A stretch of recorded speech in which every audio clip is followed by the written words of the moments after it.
जय हिंद दोस्तों, नमस्कार। मैं धर्मेश सर आज आपका फिर से स्वागत, अभिनंदन और इस्तकबाल करता हूं आपके अपने online platform SP Shukla educate में।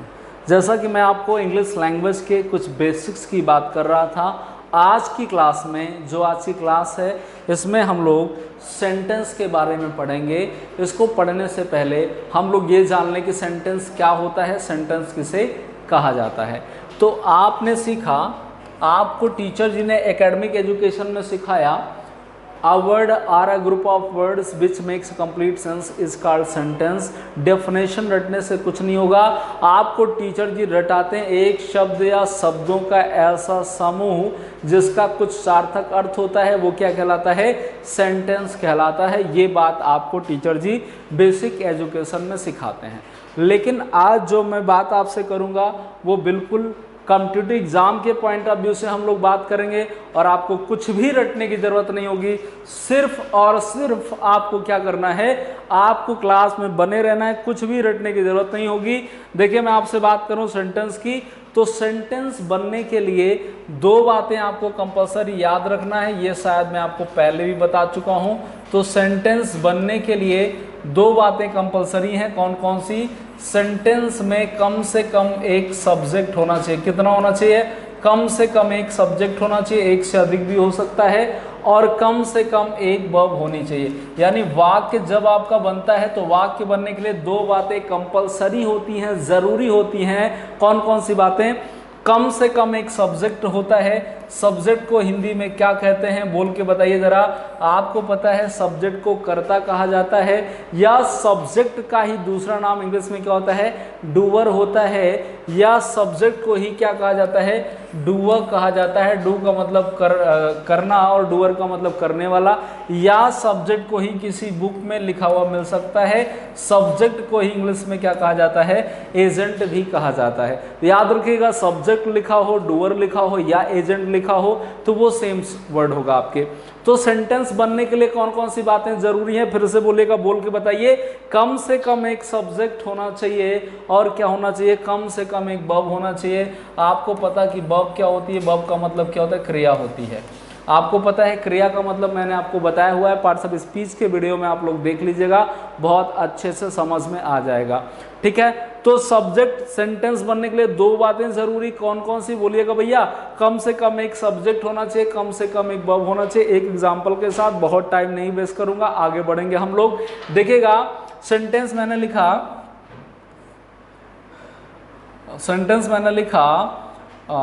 Went to Agra. यहां पर मैंने सेंटेंस लिखा वेंट टू आगरा। अब आप बताइए सेंटेंस है कि नहीं है, जल्दी से बताइए, सेंटेंस सही है गलत है? तो वेंट टू आगरा का मतलब आगरा गया, आगरा गया, लेकिन आगरा कौन गया? सेंटेंस पूरा नहीं है।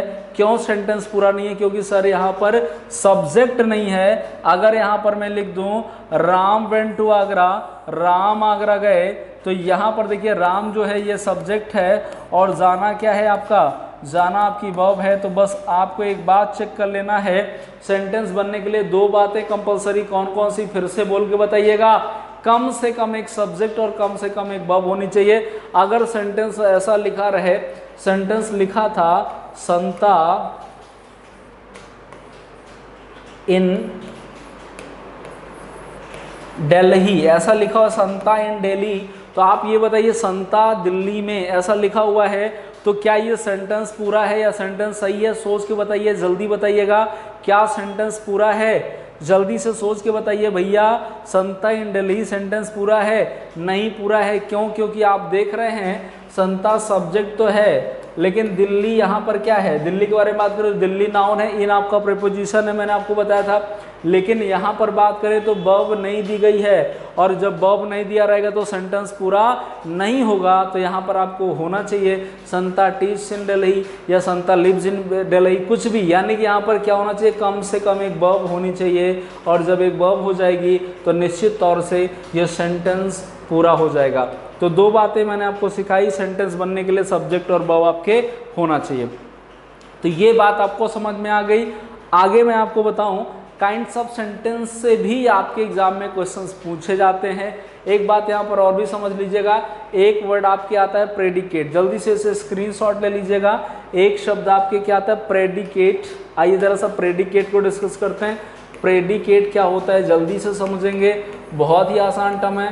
प्रेडिकेट का मतलब क्या होता है, हिंदी में प्रेडिकेट को विधेय कहा जाता है। क्या कहा जाता है, विधेय कहा जाता है, ठीक है।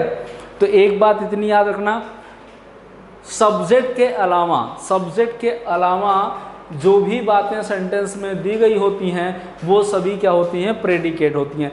चाहे वो वर्ब हो, चाहे एडजेक्टिव हो, चाहे कॉम्प्लीमेंट हो, सब्जेक्ट के अलावा जो भी बातें, यानी जैसे ये आपका सब्जेक्ट लिखा हुआ है राम, तो राम सब्जेक्ट है, वेंट टू आगरा क्या है, प्रेडिकेट है। क्या है बोलिएगा जरा, प्रेडिकेट है। तो सब्जेक्ट के अलावा जो भी सेंटेंस में बातें आपको दी गई होंगी, यहाँ पर देखिए संता सब्जेक्ट है, लिव्स इन दिल्ली क्या है, पूरा पूरा प्रेडिकेट। अगर लिव्स ही अकेले होता और पूछा जाता प्रेडिकेट क्या है, तो सिर्फ एक ही वर्ड क्या हो जाता, प्रेडिकेट हो जाता। यानी ऐसे सभी वर्ड्स जो सब्जेक्ट के बारे में कुछ बताते हैं वो प्रेडिकेट कहलाते हैं। Which tells about subject is known as predicate. Hindi में क्या कहा जाता है, बोलो जरा, विधेय कहा जाता है। क्या कहा जाता है, विधेय कहा जाता है। तो सेंटेंस में सब्जेक्ट के बारे में या सब्जेक्ट के अलावा जो कुछ भी बचता है वो सभी क्या होता है, बोलो जरा, प्रेडिकेट होता है। ये बात भी याद रखिएगा, आपके एग्जाम में ये भी क्वेश्चन बनता है कि यहाँ पर सेंटेंस आपको दिया जाता है, पूछा जाता है सब्जेक्ट कौन सा है, या पूछा जाता है प्रेडिकेट कौन सा, अलग अलग छांटो, तो कौन सा हो जाएगा, सब्जेक्ट तो क्या होगा, सब्जेक्ट ही होगा, कर्ता ही होगा। और कर्ता के अलावा जो भी चीज़ें बचती हैं सेंटेंस में सभी क्या हो जाएंगे, प्रेडिकेट। यहाँ पर देखिए मैंने आपको बता दिया, सभी क्या हो जाएंगे, प्रेडिकेट। यानी सब्जेक्ट अलग कर दो, बाकी जो भी बचा वो क्या, बोलो जरा, प्रेडिकेट हो जाएगा। सभी को क्लियर। चलिए, ये बात तो आपके सब्जेक्ट के होने की बात कर रहा है, प्रेडिकेट की बात कर रहा है। अब अगर मैं आपसे बात करूं सेंटेंस के काइंड्स की, या types of sentence, kinds of sentence क्या होते हैं, जरा से इसकी हम लोग यहाँ पर आज की क्लास में बात करेंगे। काइंड्स ऑफ सेंटेंस क्या होते हैं, सेंटेंस कितने प्रकार के बनते हैं, ये भी आपके एग्जाम में खूब पूछा जाता है, ठीक है। तो ये आपसे पूछा जाता है काइंड्स ऑफ सेंटेंस, सेंटेंस कितने प्रकार के होते हैं, तो इस पे बेस्ड भी एक दो क्वेश्चन आपके एग्जाम में 2 नंबर तक के बनते हैं। तो आइए बहुत आसानी से सीखेंगे kinds of sentence. Kinds of sentence जल्दी से आइए देखते हैं। काइंड्स ऑफ सेंटेंस की बात मैं आपसे करूंगा, देखिएगा।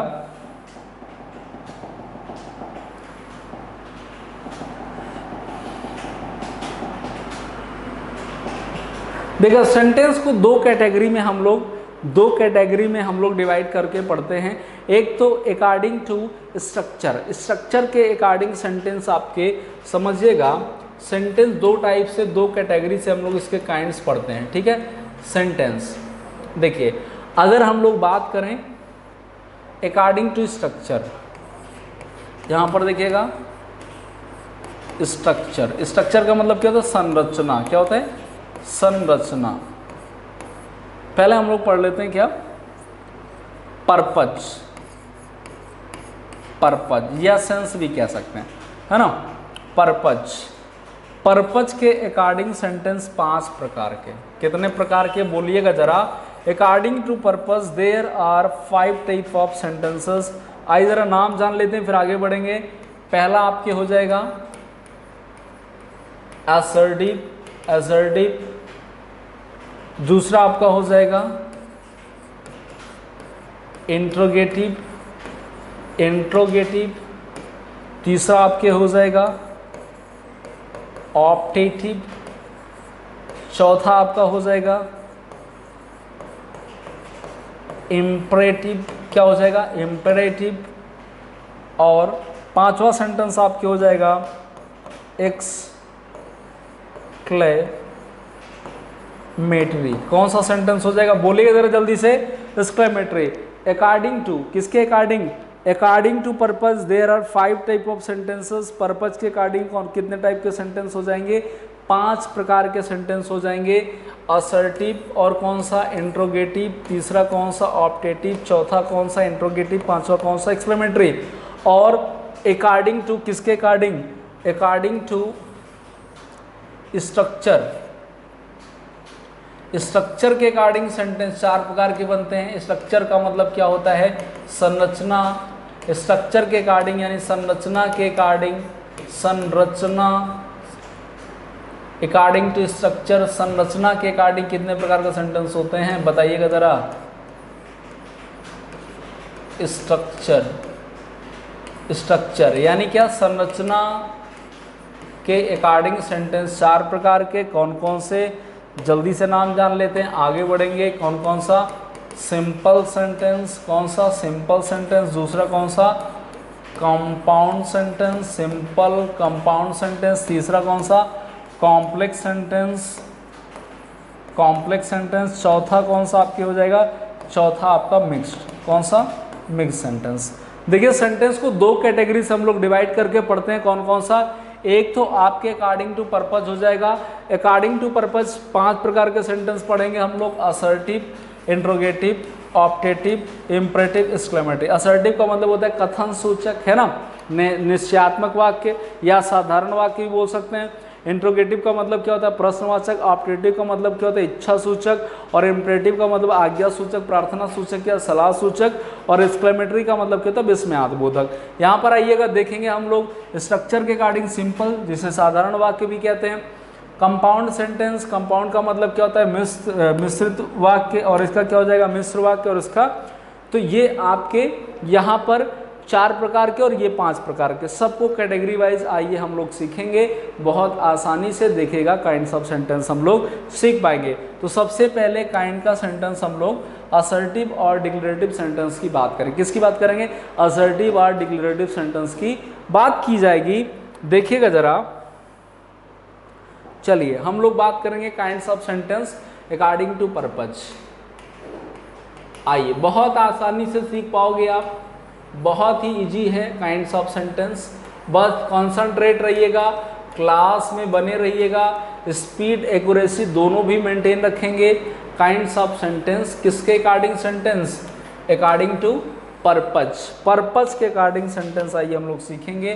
पर्पज के अकॉर्डिंग काइंड्स ऑफ सेंटेंस किसके अकॉर्डिंग, पर्पज के अकॉर्डिंग।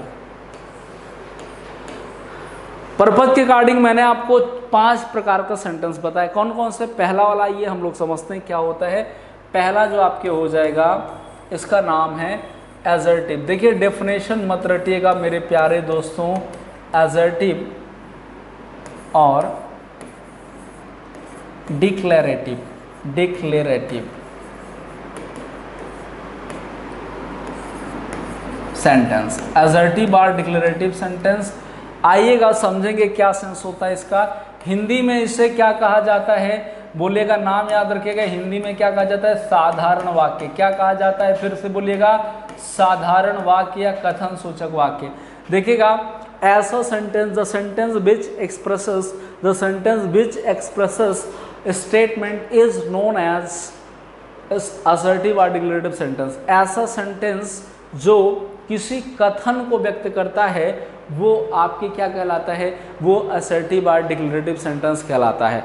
आइएगा जरा समझेंगे, जो किसको व्यक्त करता है, जो स्टेटमेंट को व्यक्त करता है। स्टेटमेंट समझते हैं, स्टेटमेंट, ठीक है। स्टेटमेंट का हिंदी मीनिंग क्या होता है, कथन।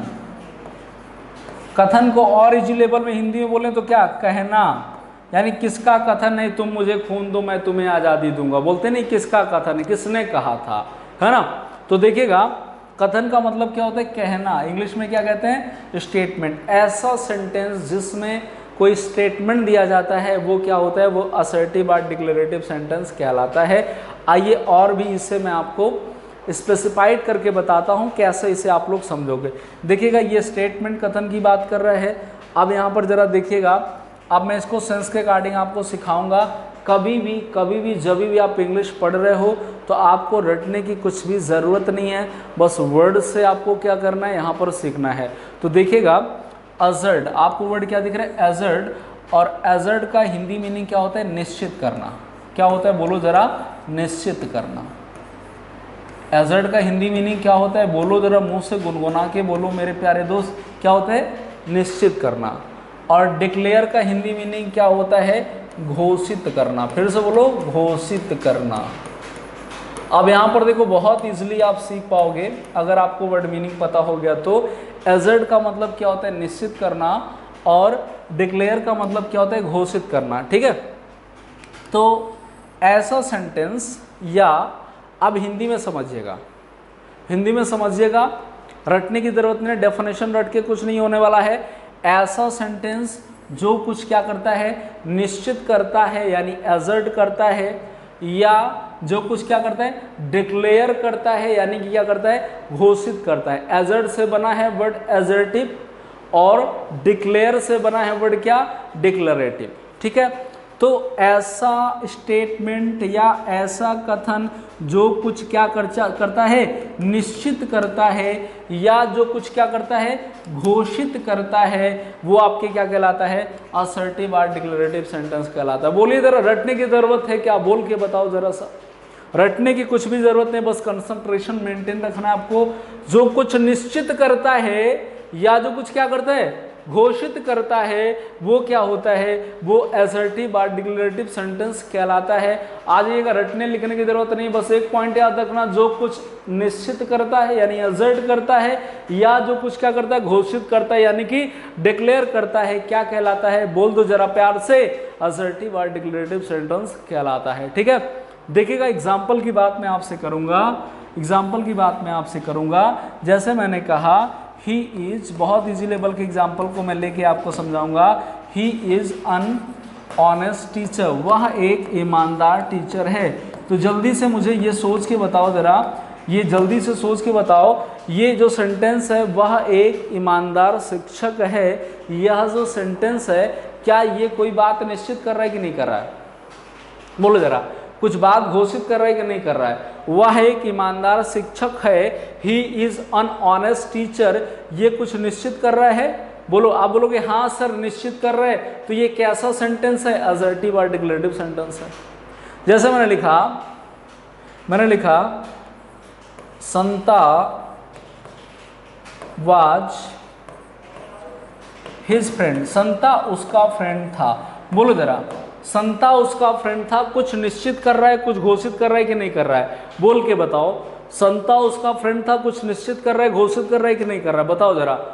तो निश्चित रूप से ये घोषित कर रहा है, निश्चित कर रहा है कि उसका फ्रेंड था। क्या निश्चित कर रहा है, कि वो उसका फ्रेंड था। यहाँ पर क्या घोषित कर रहा है, वह ईमानदार व्यक्ति है, वह ईमानदार टीचर है, यानी कुछ निश्चित होने की बात कर रही है, कुछ घोषित करने की बात हो रही है। अगर कुछ निश्चित या घोषित करने की बात हो तो कौन सा सेंटेंस, असर्टिव और डिक्लरेटिव सेंटेंस, बताइए क्लियर है कि नहीं, बोलो जरा, मुस्कुरा के बोलो, है ना क्लियर। देखो जरा, अगर मैं यहाँ पर लिखूं, अगर मैं लिखूं ओपन द डोर, क्या मैं बोलूं, ओपन द डोर, तो बताओ किसी व्यक्ति ने किसी से कहा ओपन द डोर, तो क्या कुछ निश्चित किया, क्या कुछ घोषित किया, किसी ने कहा प्लीज हेल्प मी, कुछ निश्चित किया, घोषित किया, बोलो जरा सोच के बोलो। नहीं सर नहीं किया। क्या, ये तो किसी से कुछ बात कह रहा है, निश्चित घोषित नहीं हो रहा है, तो निश्चित और घोषित नहीं होगा, तो असर्टिव और डिक्लरेटिव सेंटेंस नहीं होगा। लेकिन अब यहाँ पर एक एग्जांपल से और समझिएगा, देखिएगा। अब आपने लिखा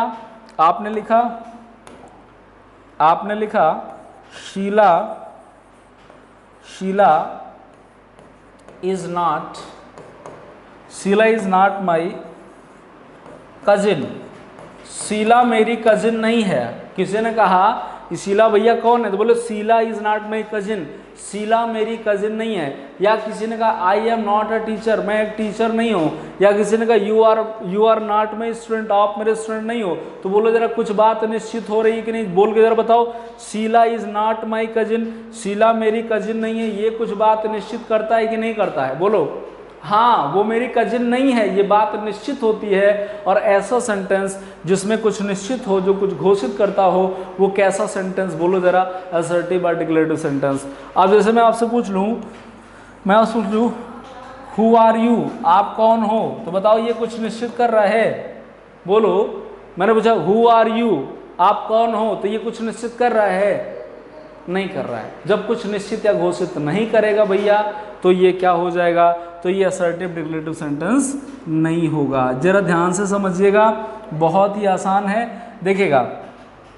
अब ऐसे सेंटेंस जो सकारात्मक सेंस में क्या करते हैं, जो सकारात्मक सेंस में कुछ निश्चित या घोषित करते हैं, उन्हें अफर्मेटिव और पॉजिटिव असर्टिव सेंटेंस कहा जाता है।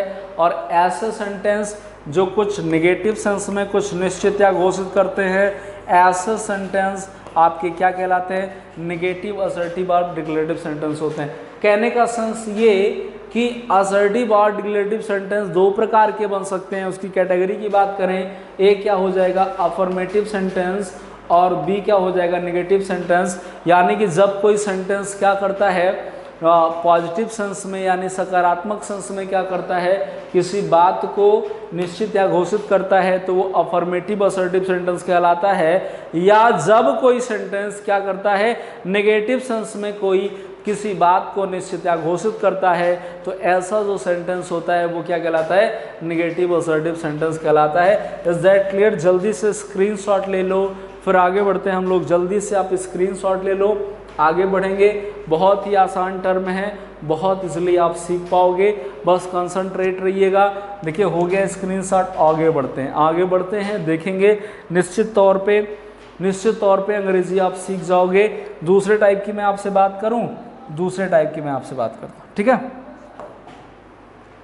देखो जरा, दूसरे टाइप का जो आपका सेंटेंस हो जाएगा, दूसरे टाइप का जो सेंटेंस है उसे हम लोग ले लेते हैं इंट्रोगेटिव सेंटेंस। कौन सा बोलो? Interrogative sentence. कौन सा? Interrogative sentence. और हिंदी में क्या बोलते हैं, बोल के जरा बताइए? प्रश्नवाचक वाक्य। बोल के बताइए, प्रश्नवाचक वाक्य। हिंदी में क्या बोलेंगे? प्रश्नवाचक वाक्य। और इंग्लिश में क्या बोलेंगे? इंग्लिश में बोलेंगे आप इंट्रोगेटिव सेंटेंसेस, ठीक है। अब जरा समझते हैं इंट्रोगेटिव सेंटेंस क्या होता है। The sentence which is use to ask questions is known as interrogative sentence. ऐसा वाक्य जिसमें क्या किया जाता है, प्रश्न पूछा जाता है। आस्क क्वेश्चंस, जिसमें क्या किया जाता है, प्रश्न पूछा जाता है। और एक बात याद रखिएगा, इंट्रोगेटिव सेंटेंस होगा तो इंट्रोगेटिव मार्क लास्ट में जरूर लगा होगा। बात याद रखिएगा, जिसमें प्रश्न पूछे जाते हैं और क्या किया जाता है, लास्ट में क्या लगा होता है, इंट्रोगेटिव मार्क लगा होता है, प्रश्नवाचक चिन्ह लगा होता है। और इसमें क्या किया जाता है, प्रश्न पूछा जाता है। एक बात याद रखिएगा, इंट्रोगेटिव सेंटेंस बेसिकली 5 प्रकार के होते हैं, लेकिन मैं आपको 2 प्रकार के इंट्रोगेटिव सेंटेंस पढ़ाऊंगा आपके सिलेबस के अकॉर्डिंग, ठीक है। इंट्रोगेटिव सेंटेंस यहाँ पर मैं आपको 2 प्रकार के बताऊंगा। कैसे पहचानना है कोई सेंटेंस इंट्रोगेटिव सेंटेंस है कि नहीं है, बस पहचानना आपको आना चाहिए, फिर आगे तो बातें सभी क्लियर ही हो जाएंगी। वाक्य के लास्ट में क्या होगा, क्वेश्चन मार्क होगा। जब हम किसी बात का आंसर यस या नो में दे सकते हैं तो वो हमेशा किससे स्टार्ट होगा, ए याद रखिएगा, वो हमेशा किसी हेल्पिंग वर्ब से स्टार्ट होगा। किससे स्टार्ट होगा, हेल्पिंग वर्ब। हेल्पिंग वर्ब का मतलब समझते हो ना, हेल्पिंग वर्ब प्लस फिर सब्जेक्ट फिर वर्ब फिर जो भी बातें आपको दी गई हों ऑब्जेक्ट, ऐसा स्ट्रक्चर बनता है। कैसा स्ट्रक्चर बनता है, हेल्पिंग वर्ब से। कैसे, जिसका आंसर यस या नो में दे सकते हैं। जैसे आपसे प्रश्न पूछा गया, क्या प्रश्न पूछा गया, एग्जाम्पल से समझिएगा। जैसे आपसे प्रश्न पूछा गया कि डू यू स्पीक इंग्लिश, क्या आप इंग्लिश बोलते हो, जल्दी से बोलो, do you speak English language. तो ज़्यादातर लोग बोलेंगे यस। क्या बोलेंगे, बोलो जरा, यस आर नो। बोलते हो तो बोलोगे यस, नहीं बोलते हो तो बोलोगे नो। तो ये डू क्या है, डू एक हेल्पिंग वर्ब है। डू क्या है, हेल्पिंग वर्ब है। जैसे आपसे पूछूं आर यू फाइन, आप कैसे हो, क्या आप ठीक हो, तो क्या बोलोगे, हाँ। किस बोला, इज ही योर ब्रदर, क्या वो आपका मित्र है, आपका भाई है। इज ही योर ब्रदर, क्या वो आपका भाई है, तो ये क्या हो गया, हाँ मेरा भाई है, या नहीं है तो नहीं है। तो कहने का सेंस क्या, हेल्पिंग वर्ब का मतलब कौन कौन से वर्ड्स आपके हो जाएंगे, जिसमें आपके क्या हो जाएगा, do, does, is, am, are, was, were, had, has, have, will, shall. ये सब वर्ड जब पहले आते हैं सब्जेक्ट के तो वे हेल्पिंग वर्ब होते हैं। आ रही बात समझ में। मॉडल ऑक्सिलरी वर्ब भी होते हैं, उनकी बात मैं आपसे करूंगा फिलहाल। लेकिन यहाँ पर ये समझिएगा, जब आंसर यस या नो में देंगे तो हेल्पिंग वर्ब से स्टार्ट होगा, और जब आंसर यस या नो में नहीं दे सकते हैं तब किससे स्टार्ट होगा, तब वो दिया गया सेंटेंस किसी क्वेश्चन वर्ड से स्टार्ट होगा। किससे, क्वेश्चन वर्ड से। क्वेश्चन वर्ड का मतलब फिर क्या होगा, क्वेश्चन वर्ड के बाद हेल्पिंग वर्ब, फिर सब्जेक्ट, फिर आपके वर्ब, प्लस फिर क्या होगा, बोलिएगा ज़रा, ऑब्जेक्ट प्लस क्वेश्चन मार्क। समझिएगा सेंटेंस का कहने का सेंस समझिएगा। जब आंसर यस या नो में दे सकते हैं तो सेंटेंस किससे स्टार्ट होगा? तो स्टार्ट होगा किसी हेल्पिंग वर्ब से इंट्रोगेटिव सेंटेंस। और जब आंसर यस या नो में आप नहीं दे सकते हो तब किससे स्टार्ट होगा भैया? उस कंडीशन में स्टार्ट होगा आपके किसी क्वेश्चन वर्ड से। Question word in the sense जैसे व्हाट, वेयर, हाउ, व्हेन, ये सब जो आपके वर्ड हैं ये क्या है? क्वेश्चन वर्ड है। जैसे आपसे पूछा गया वेयर डू यू लिव, आपसे पूछा गया वेयर डू यू लिव, आप कहाँ रहते हो, तो क्या आंसर दोगे? बोलो यस। क्या बोलोगे? यस। आपसे पूछा गया वेयर डू यू लिव, आप कहाँ रहते हो, तो क्या आंसर उसे यस या नो में दोगे? नहीं सर। क्या दोगे? बोलो जरा। उसको आंसर आप क्या दोगे? उससे बोलोगे आई लिव एट समथिंग, यानी जहाँ आप रहते हो। तो यस या नो नहीं बोलना है। अब इसका आंसर हम लोग कुछ बोल के बताएंगे, स्थान का नाम बताएंगे। तो ऐसी कंडीशन में ये क्वेश्चन वर्ड कहलाता है। और क्वेश्चन वर्ड से जब स्टार्ट होगा तो क्या होगा? क्वेश्चन वर्ड होगा, फिर हेल्पिंग वर्ब होगा।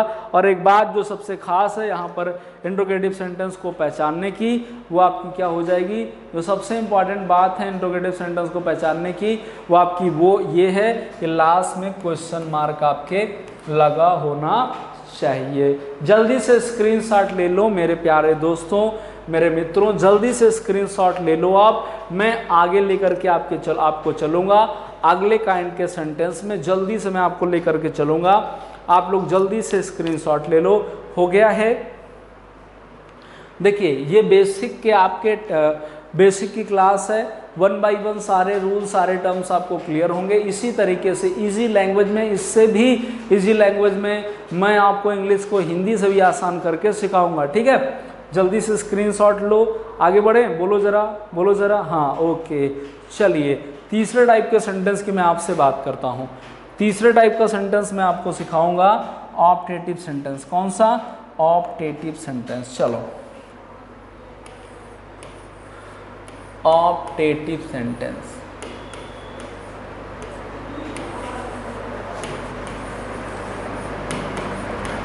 अब ऑप्टेटिव सेंटेंस कौन सा होता है? ऑप्टेटिव सेंटेंस का हिंदी मीनिंग होता है कामना सूचक। क्या? बोलो जरा।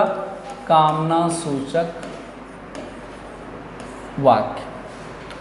अब इसके अंतर्गत क्या क्या बातें आती हैं ये आपको ध्यान में रखना है।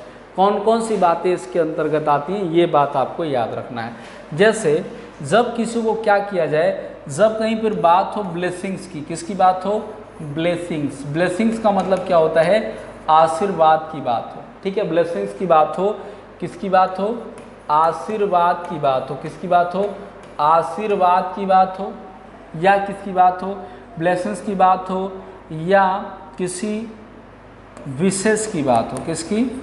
विशेष और ग्रीटिंग्स की। किसकी? ग्रीटिंग, किसी को ग्रीट करना, ग्रीटिंग्स की बात हो, यानी